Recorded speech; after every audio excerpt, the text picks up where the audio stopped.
So look at you. You fumbled not one but two beautiful Leo women. Luckily, they still cool as fuck. Do better, my nigga.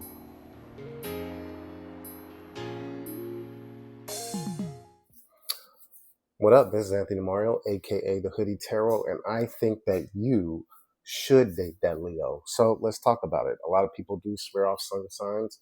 Why do people swear off Leos? Well, I am offering my own experiences with both the high vibrational Leo and the low vibrational Leo. For some of these readings, it will be the same person. For some of these readings, it will be a different person, as I have dated each sign at least twice. And so, through that lens, I would like to explain the Leo journey for me as an Aquarius Sun, Scorpio Moon. The Two of Pentacles is one of balance and expansion. And so, how I witness Leo energy is literally the sun, right?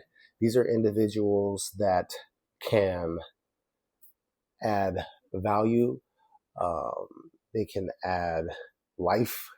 They can give vision. They can literally expand whatever the energy is that is existing, whether it's in a room, in a situation. Now, that being said, it depends on the intention, and then also the very fine details, as the Two of Pentacles is one of balance and exchange, right? And so I think that if you ever find yourself swearing off a Leo, you have experienced an imbalanced individual, right? Somebody that's not in their power. But I'd like to talk about the high vibrational Leo, how I've experienced them. And so, by the way, I'm using the Desert of Illuminations tarot right there.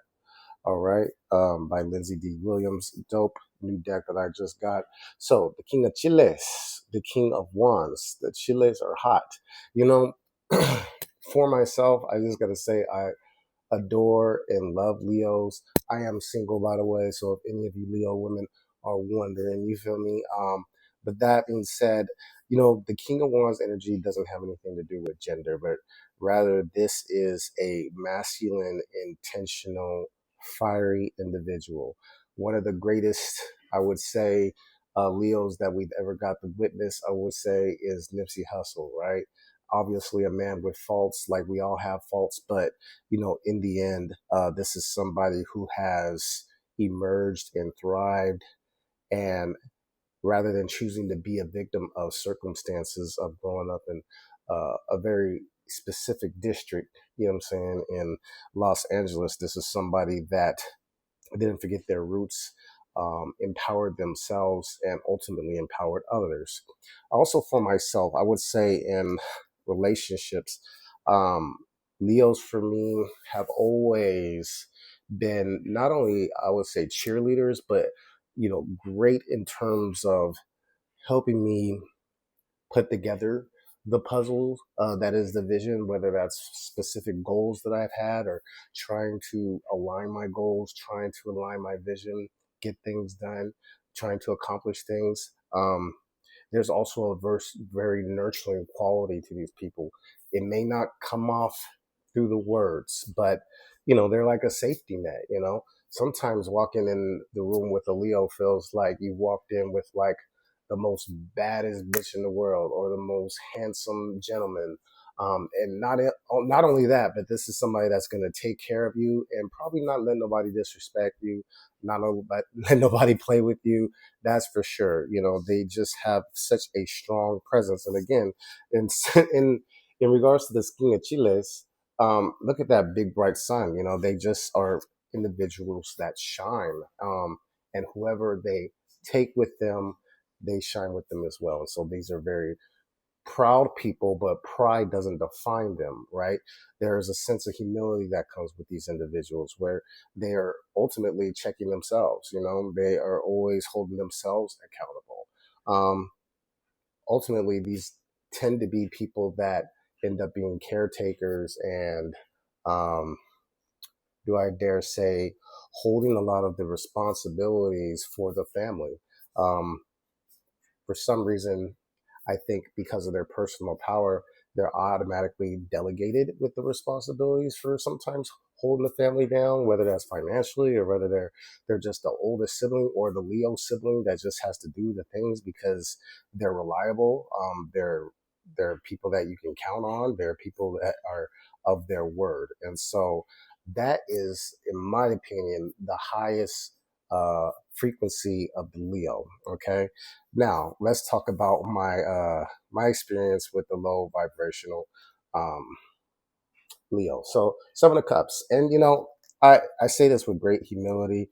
Um, I believe that a lot of those qualities existed within my first girlfriend. So I'm talking like maybe like 20, 19, 20, and then 21, and therefore a very young age, in my opinion, in terms of entering a monogamous relationship, one that requires uh, discipline, vulnerability, uh, openness, and really a sense of what you want. And so for me, I brought out those qualities because I was in this Seven of Cups um, mode. As you see, there's so many options, and I think that's what was going on with me is I had so many options. I didn't want to let this particular Leo woman go, and so I had her, and then I had others, and so in the spirit of betrayal, I got to see all of the opposite qualities of what I just described. I saw somebody that was out of their power, spiteful, um, controlling, um, um, very ego centered, uh, fearful, woe was me, and just, a lack of imbalance, a lack of self care.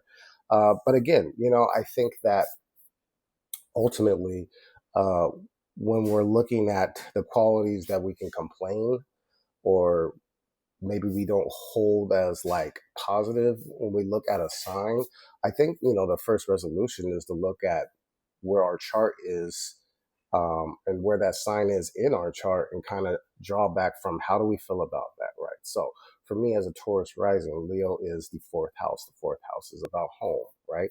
And so for me, my home had a Leo father, right? I witnessed most of the, I would say, positive qualities. Granted, these are a child's eyes, right? However, behind closed doors, there was a lot of, the opposite qualities going on. And so, how I had to draw my resolution with Leos is look, if you find yourself attracting a Leo or you find yourself wanting to swear off Leos because you're attracting those who maybe you feel like they're egotistical, you feel like they're full of themselves, you feel like this or that.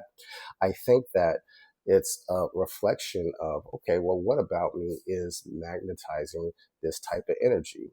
Where in my life have I been like that? Why does it rub me the wrong way when I experience that? And for me, this just happened to be centered around home, where because there was a lack of imbalance in home through a father figure that um, was really in the bottle at times, and that kind of brought a lot of friction and instability to the home.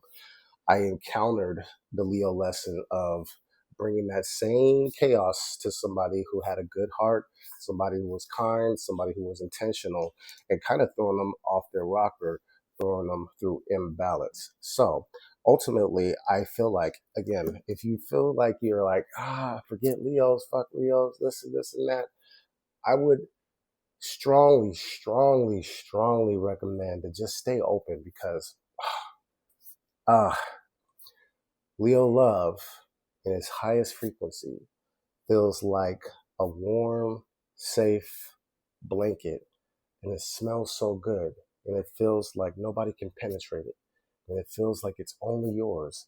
It was made for you, it was made for your skin, and it was made with love and equality.